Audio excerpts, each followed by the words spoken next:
We're live. Everyone's Oh, live. shit. The cameras look good. Live? We're here. Okay. Let me double check audio.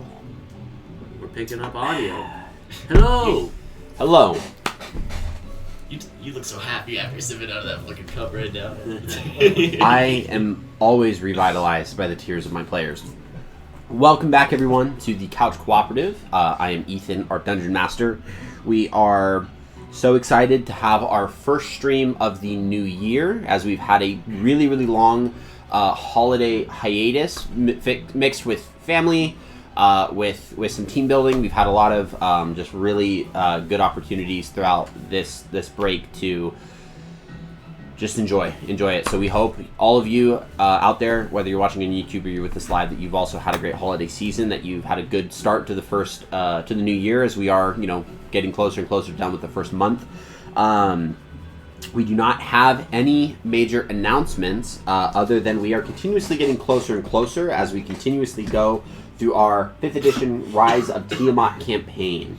I can go ahead and announce, at least so I guess this is an announcement, that we are getting ready to prepare for our next full-length campaign, which will be the 5th edition campaign, The Storm King's Thunder. So if you like giants, if you like giants, and if you like giants, I highly encourage you to show up for that one. It's going to be a lot of fun. Outside of that, we can go ahead and dive in. So, last we left off, our adventurers, having been on a very successful streak in their crusade against the Cult of the Dragon, a war that has been waged on your guys' end for almost a full year. You have at this rate traveled the world. You have slain dragons, you've killed demons, devils, you've fought spirits, you've saved each other from death, and saved others from death. And for just once, for one moment throughout this entire journey, you had a brief respite where you were able to look back on the adventures that you've had and shared, and the experiences that have bonded you together, not only as a group and as a team, but also as friends. A dinner was held at the Tianborn estate in Mithranor, as Lord Aramis and his wife, the mother and father of Arboris Greenleaf, had set a festive celebration amongst family who are getting to start to know each other, a long-lost family, as Arboris had been kidnapped in infancy, and then moved and relocated and hidden through subtle manipulation. After a great night of feasting, you went off your separate ways to your separate rooms, where a knock was,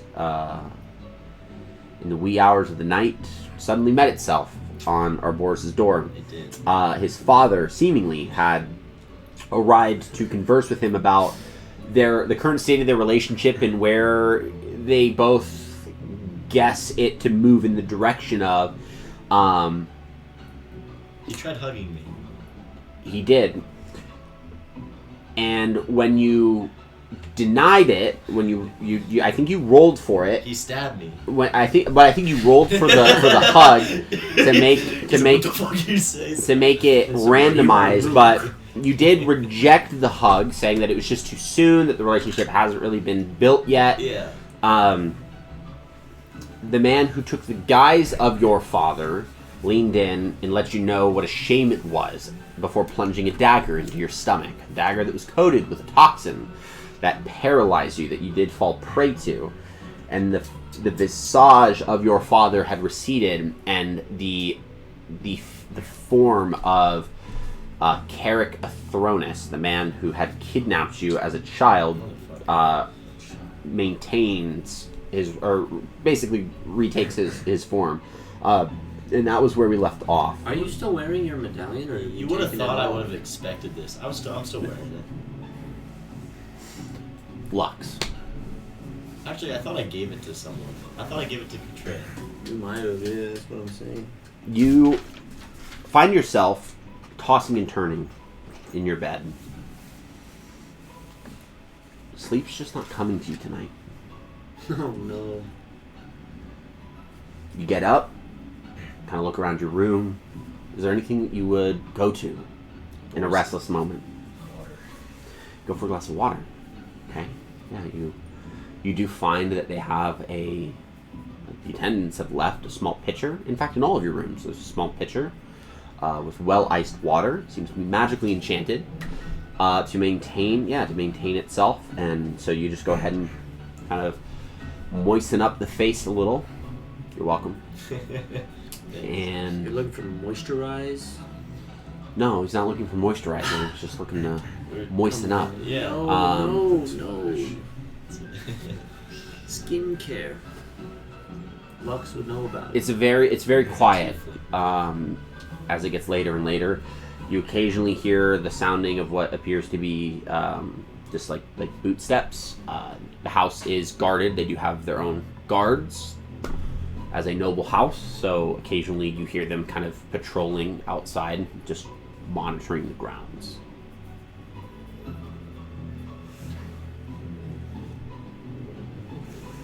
What would you like to do? Do something It's a little cool, restless. Magic Man. I think I might try and go for a late night snack. Late night snack? Okay. Yeah, you go ahead and open the door, and you do see a guard who kind of stops and turns towards you as the door opens, and kind of full, high elf, just kind of looks at you and kind of gives a curt nod. It's got a spear nestled, an elven spear in one arm, and just kind of like walking forward with the spear tip up, and just kind of keeps walking forward. And You mean a Boris by late night snack, right? That's the snack you're going to late at night. I don't know if he's edible, but You'll find a Boris. No, you know what? Come help me out, dude.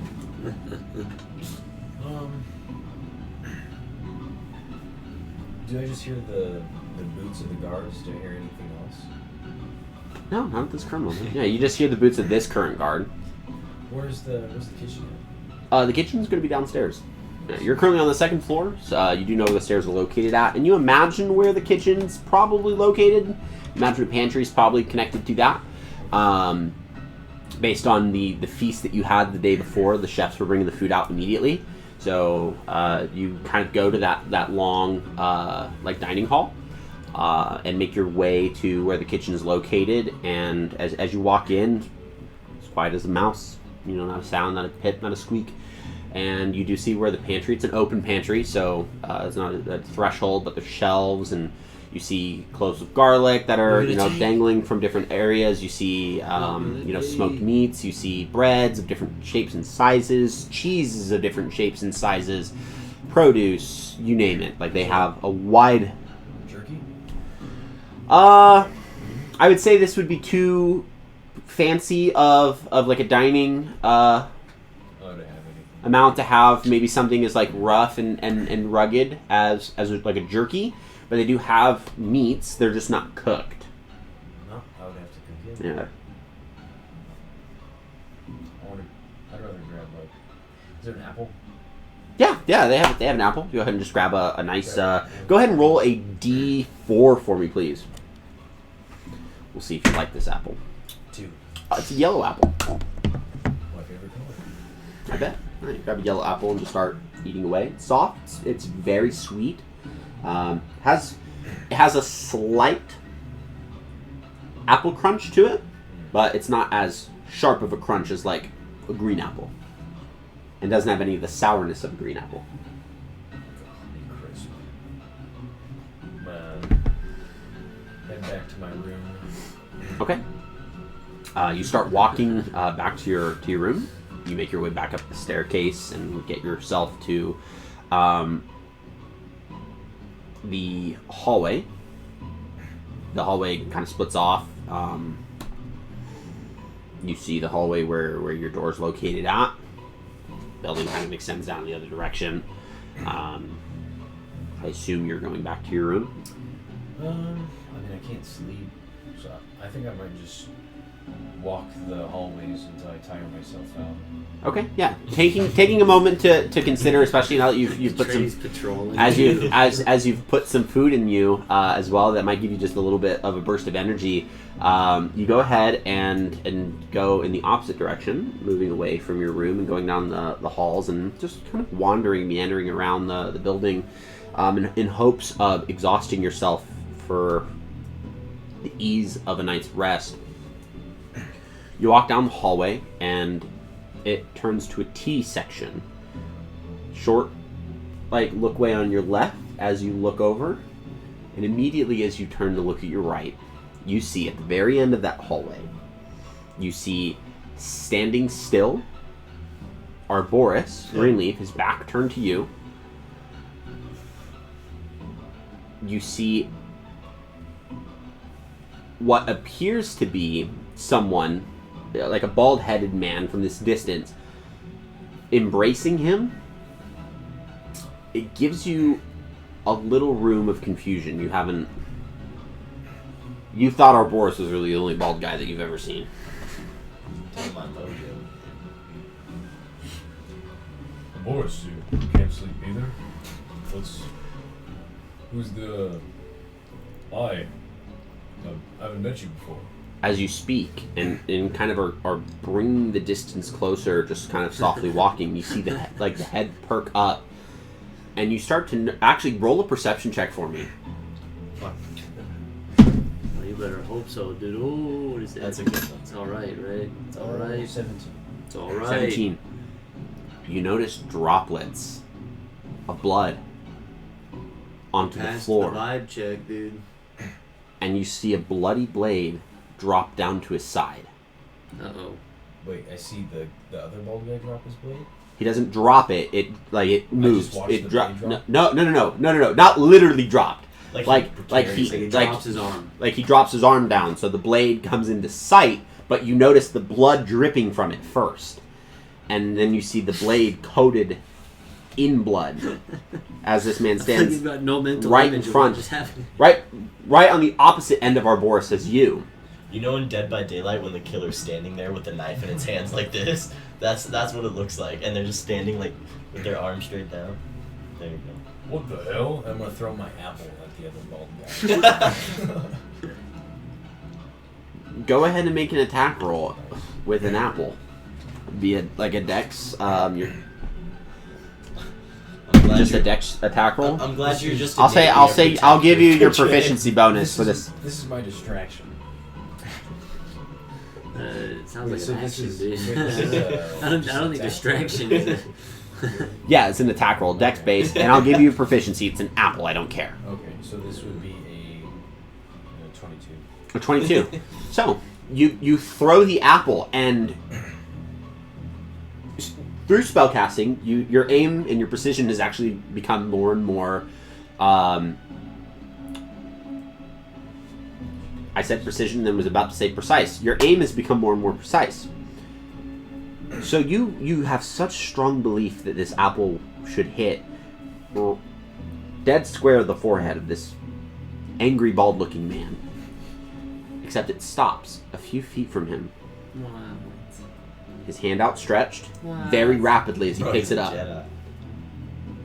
And then brings the apple up closer to his fist, grabs it, and then drops it onto the floor. And I need you to go ahead and roll initiative. What is that? What kind of magic? I need is you to that? roll initiative as He's well. one with the Force, bro. And the Force is one with him. Dude, this is Dungeons and Dragons, not Star Wars. You're right, dude. We can't say that. All right, take it back. Take it back. Damn. You don't gotta look, bro. Okay, what'd you roll, Lux? I got a You gotta pass 16. the vibe check. The 16, okay. And then what'd you get, Arboris? 9. Nice.